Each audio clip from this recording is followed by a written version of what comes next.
Hello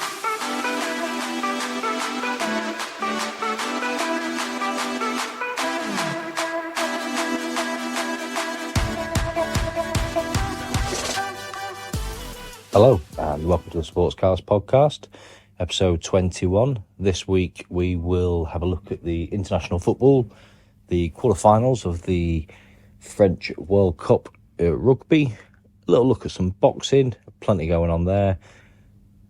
England's World Cup one day looks to be in turmoil, a little bit around Formula One news and some golf.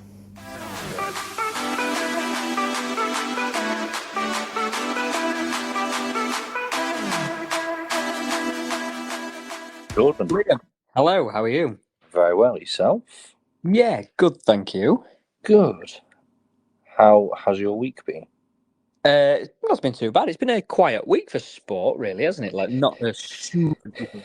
Yeah, there's not been a lot going on, and not in a... What has been going on has been very good, but it's been international break with football, so it's not sort of much happening there, and I know that there's sort of games going on and things, but it's still never the same. No. Where do you want to start? Well, we can quickly have a look at some football. Although sort of results, England have played in a friendly. I know they play Italy in a group game tomorrow, and Wales play Croatia tonight. But Scotland got... They played Spain on Friday night, and might have been Thursday night, but they really got screwed over. Scott McTominay scored a goal, and he was sort of near the corner flag with a free kick, and he's curled into the far top corner. Incredible. He scored two the weekend before in the 90 plus minutes for Man United to get 3 points at home to Brentford, away at Brentford, and he's just scored this goal for Scotland, and they've VAR'd it. The referee's gone over, and then he's not give it for a foul on the keeper, and they confirmed this.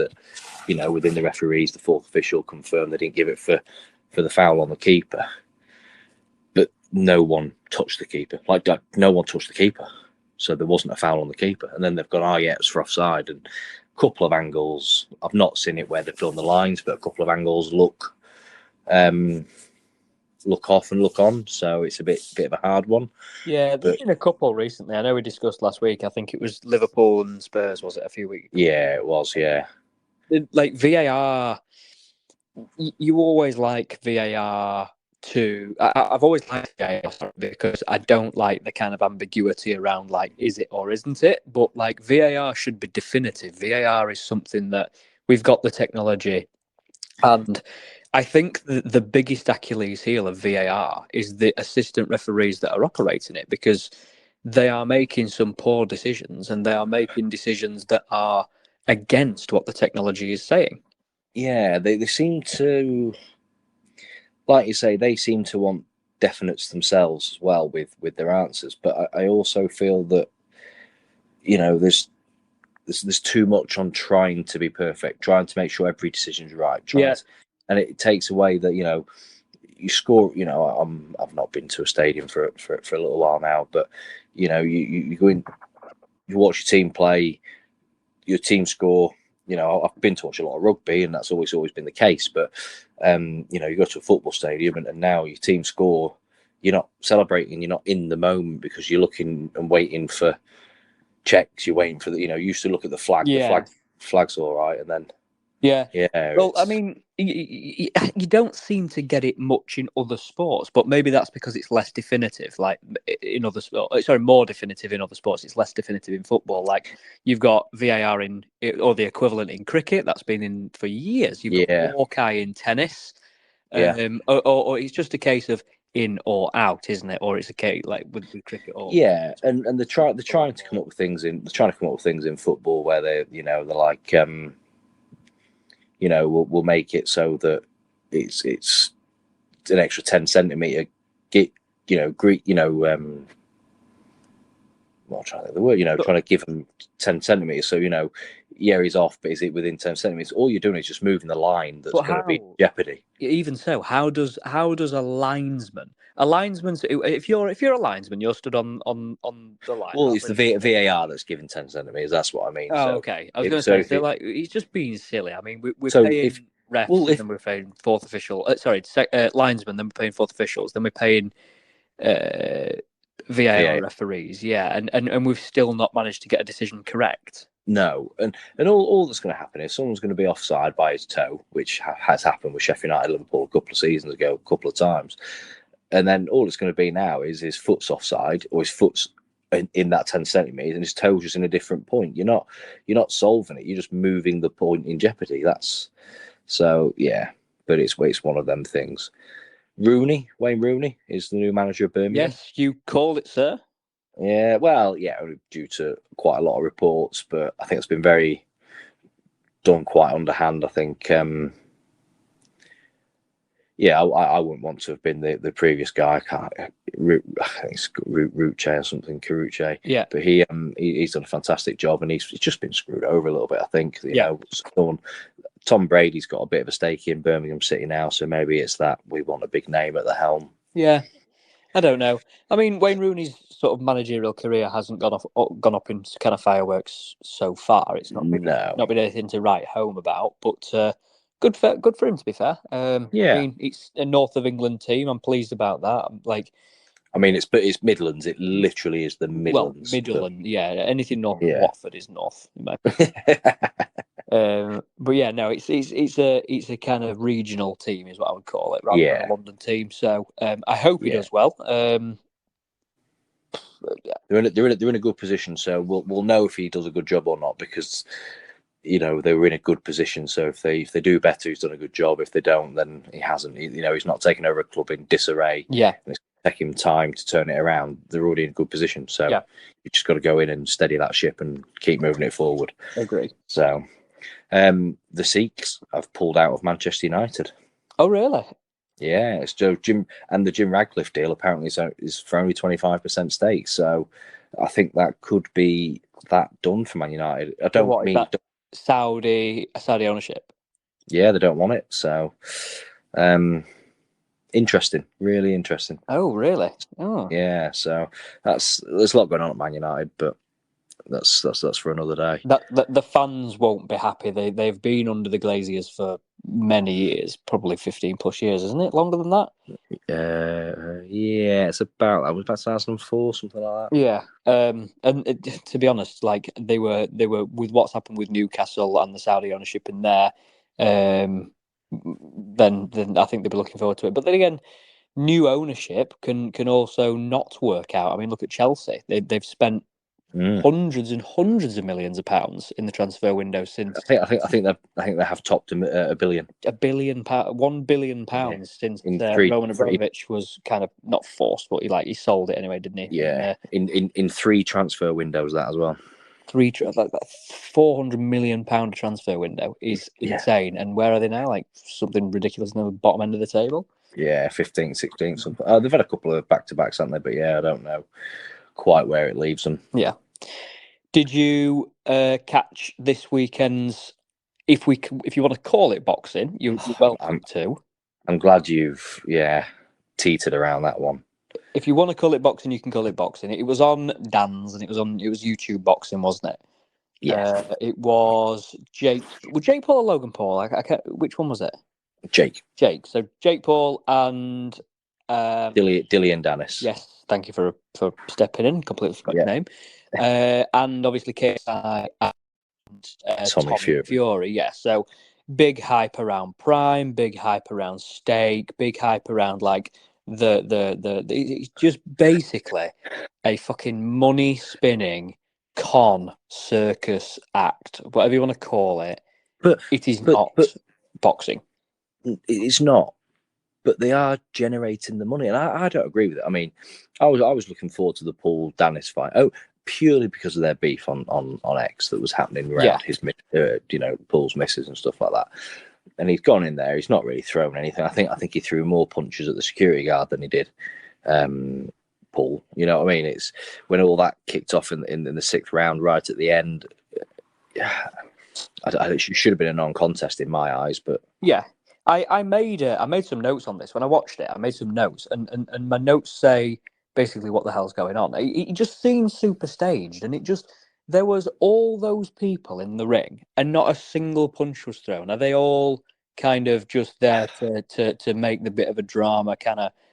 It was a couple of times. He rugby tackled him halfway through the fifth, and then he got him in a headlock at the end of the sixth. tried to guillotine him. Yeah, and I'm thinking to myself, like, what is going on? What on earth is going on with this? So let me touch on the KSI Fury fight then, and then I'll go into that, because apparently KSI has dominated Fury. He's thrown way more punches, landed more punches, and Fury's taking the win now.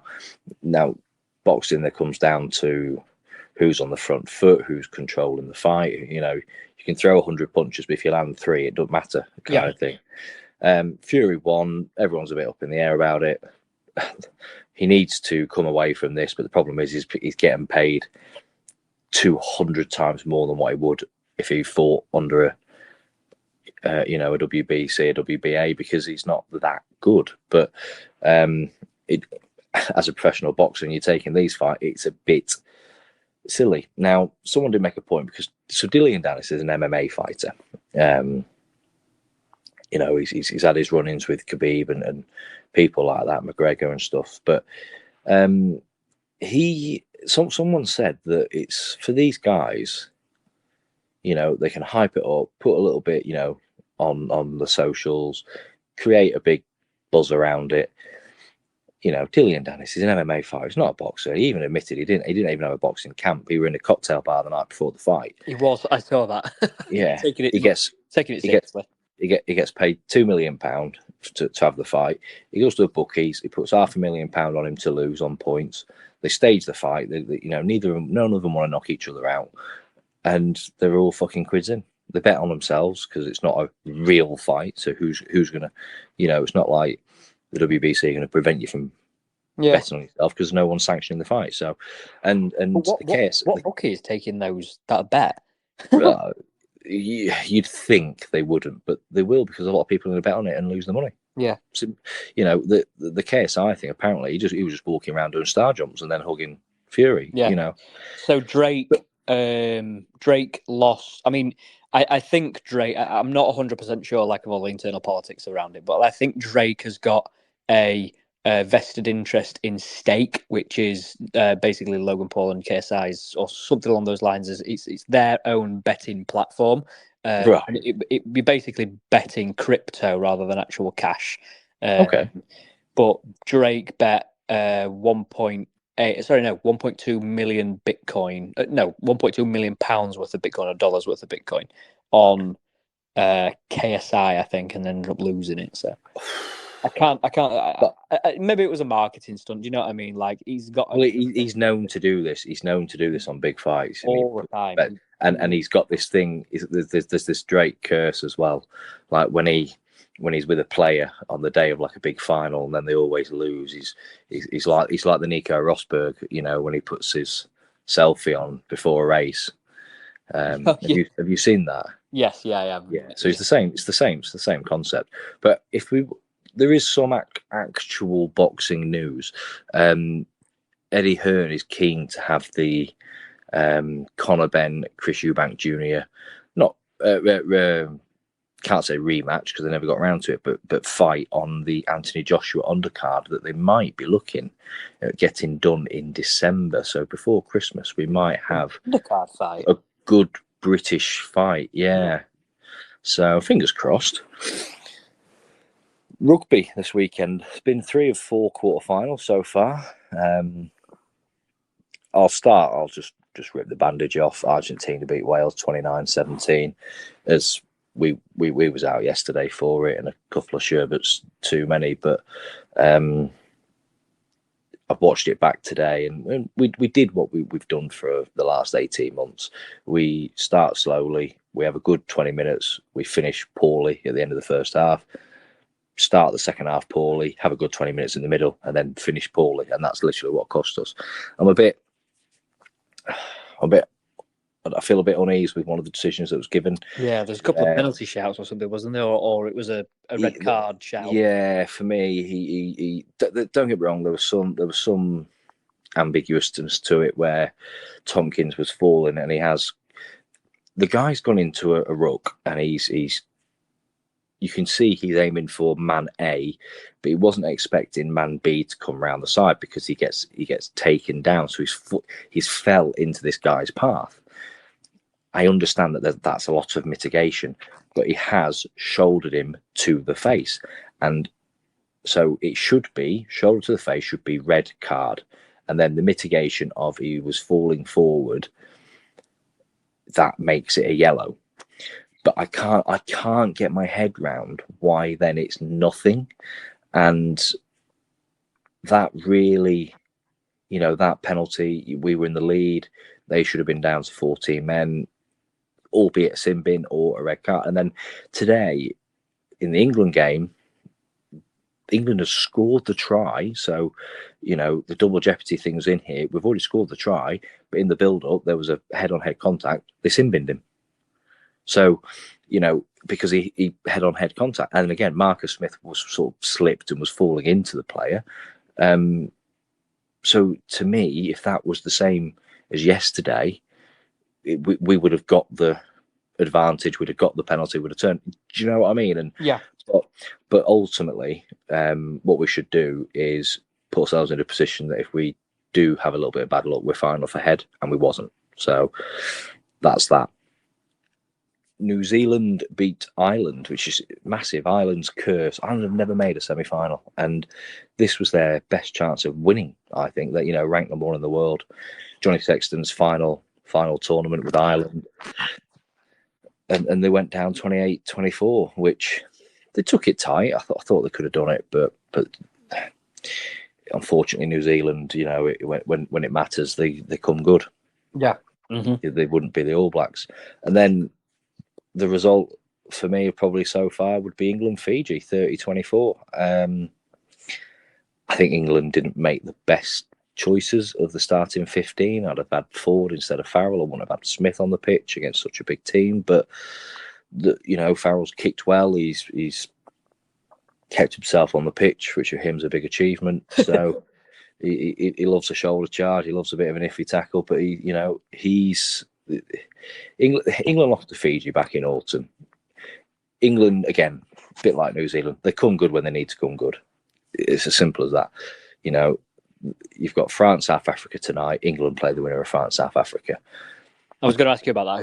Who are you booking in the final semi-final place? So you've got Argentina versus New Zealand. New Zealand is one semi-final. Yep. You've got England versus the winner of France, South Africa. Who are you picking? I'll be honest. Whoever comes through, that's winning the final. But I'm gonna say France, only because they are playing in France. Okay, home crowd.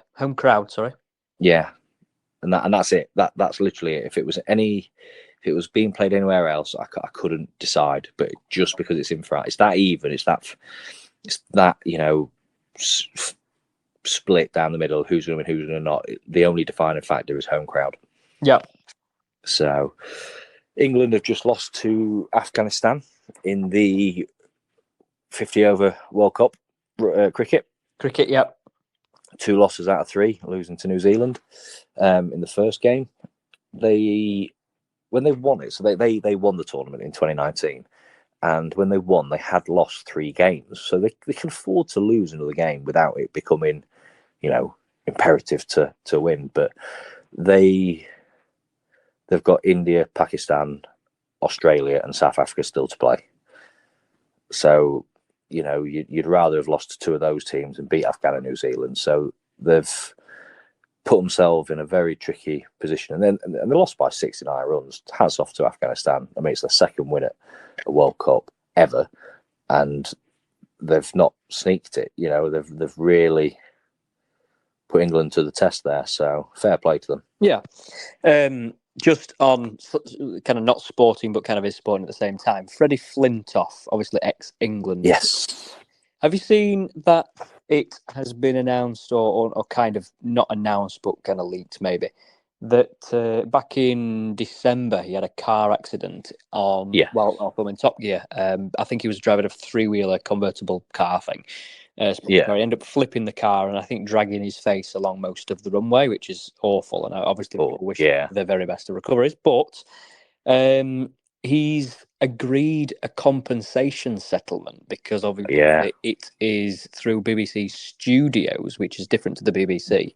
Not publicly funded. It's through its private equity, and the compensation payment is looking to be in the region of 2 years' earnings, which is roughly £9 million. I thought it was 9 million. Is that what it is? 2 years' earnings? Yeah, 2 years' earnings, £9 million. So obviously it's a dreadful injury or injuries to sustain. And to be honest, they've never come out and actually told us what's happened or what injuries he has actually sustained. But he doesn't have to. No, either. No. And I think he will in his own time. And Fred's had a lot of battles, when he had his bulimia battles, like caused a bit of mental health. And I think he didn't leave his house for a very long time after this. I think because of, probably self-conscious of how he looked, which he does look awful is the wrong word, but it's not what he looked like. So you can see why. But yeah, not nice. I've seen there's been two F1 pieces of news this week. Okay, I've missed both. The FIA chief wants more teams and less races. I'd love to know where he's going to lose those races because he's in bed with too many tracks to drop. I can't see him dropping any of the Middle Eastern tracks, which aren't that entertaining. He'll probably drop an Austria or something that isn't financially massive, but it's a very exciting race. So we'll see on that one. Have you heard, just before we move on, have you heard about Andretti's bid?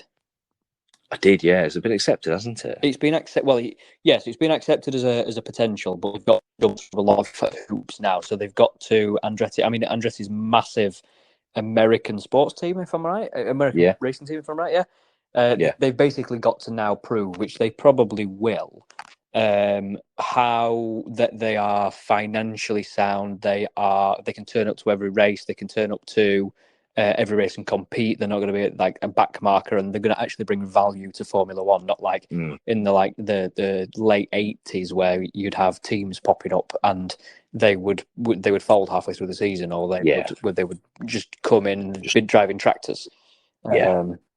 But no, Andretti look like they will probably confirm, especially because F1 want to widen their American sort of fan base. My challenge is, do we want 11 teams, or will we lose one and then gain Andretti? And the kind of follow-up caveat to that is, where do Porsche fit into this, and where do who else is joining in 2026? Audi, that is the other one. Where do Audi fit into this? Does that mean we're going to have 12 teams, or does that mean we're going to lose 3 teams if Andretti? No, I don't think we'll lose. Apparently, the garages, there's something like 15, 16 garages, so they haven't got to, all the tracks have got enough garages. There's nothing wrong with that. So it just then purely falls down to how many teams they want. Yeah. So the FIA are reviewing Lewis's penalty in Qatar as well. Now, I've read it a couple of times because it doesn't really sort of say what they're looking at either way. But when he obviously had his incident, he then got out of the car and he walked across the track and then down the side of the track. And apparently he hadn't had permission from a marshal to do so. Which means that, and because he is what they class within the media part of Formula One, an icon, i.e. doesn't talk on track before, like Vettel used to do and things like that, he should be subject to harsher penalties. So apparently he might be getting something more, whether it be places or points on his license, or even cash, which doesn't matter. I mean, he got a 50 grand fine for Qatar, and I think he probably got out the back of his, from Yeah. down the back of the sofa and gave it to them. The frustrating part about it, and I don't want to put my tinfoil hat on, but I've already got my tinfoil hat on. If Max Verstappen crashed out, took all of his clothes off, lit himself on fire, and then run round the track 57 times to the finish line, he would be congratulated, not given a penalty. The amount of times he has impeded qualifying laps and the amount of times that he's kind of done things that Pierre Gasly, of all people, would definitely get hung, thrown and quartered for. And Ocon's still getting the penalties FIA, for him now. Yeah, the FIA like are sat trembling in their office because Jos Verstappen's outside banging on the window. I'd like to say you're being a bit facetious there, but I actually don't think you are, and I think you're absolutely on the button. You know, I really think you are. He it was the one before Qatar, wasn't it? And his qualifying lap, I think it was Singapore or something. After his qualifying lap, he's impeded like 4 drivers, Yeah, and they've just gone. No, not seen anything wrong with that. he also stopped Gasly, he impeded Gasly, and Gasly did something off the back of it. I think he caused Gasly to go over track limits, and he got his time deleted because he got impeded. And then he did. He was stationary at the entrance to the pit lane, wasn't he? And then his race engineer was like, "Is everything okay, Max?" No, yeah. I've just checked. Everything's okay. Yeah, it's bad. Last one from me is Taylor Gooch, golfer, has won the sort of.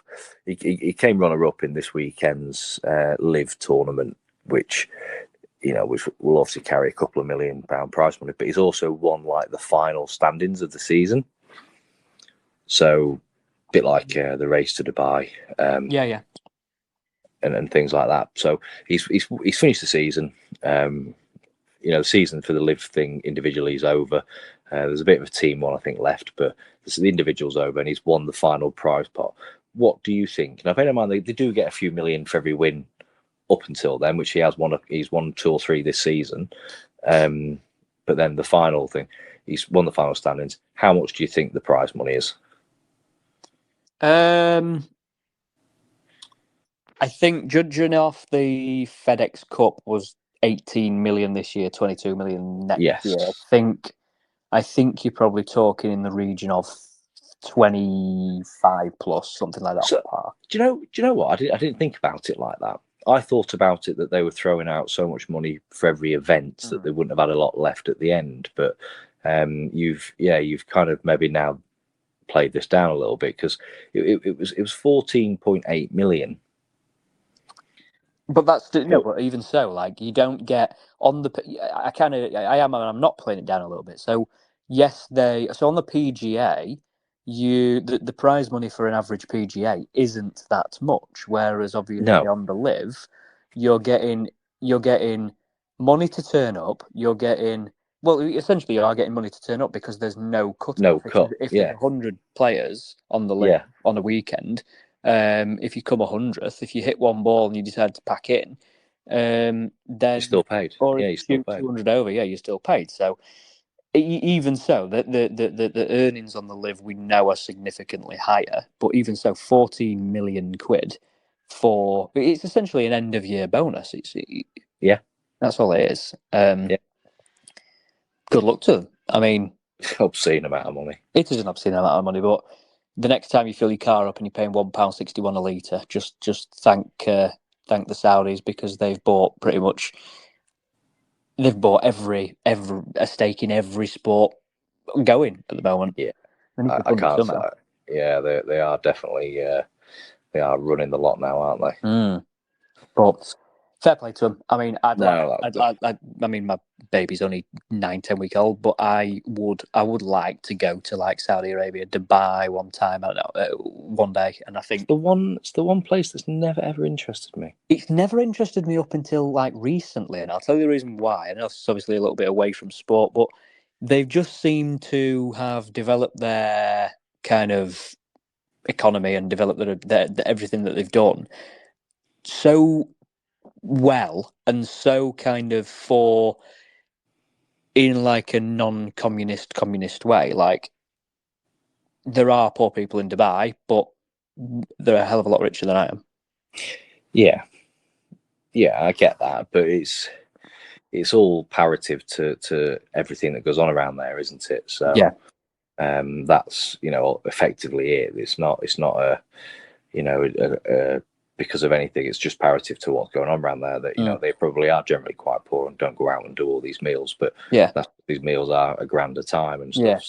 My only issue with kind of Saudis is no, I don't want to be making enemies with Saudis on a podcast, but the vanity that follows an inclusion into sport. So, for example, with Newcastle, it's become very hyped around the Saudi Arabia, and obviously Man City, they've just like spent so much money over the years and their financial fair play and stuff like that.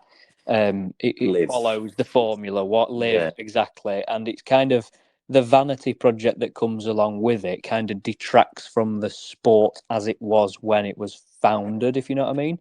Yeah, and they're not in it for the sport, and like you said a couple of weeks ago around the Jordan Henderson team, he's playing in front of 900 people now.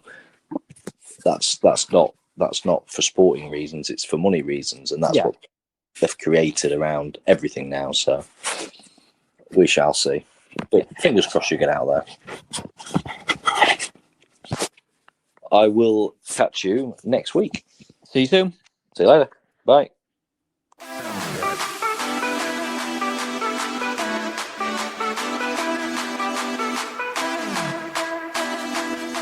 Thank you for joining us on the Sportscast podcast. Join us again next week where we'll continue to review the weekend's football. You can get us on our socials on Instagram and X at SportscastPod UK. Look forward to seeing you.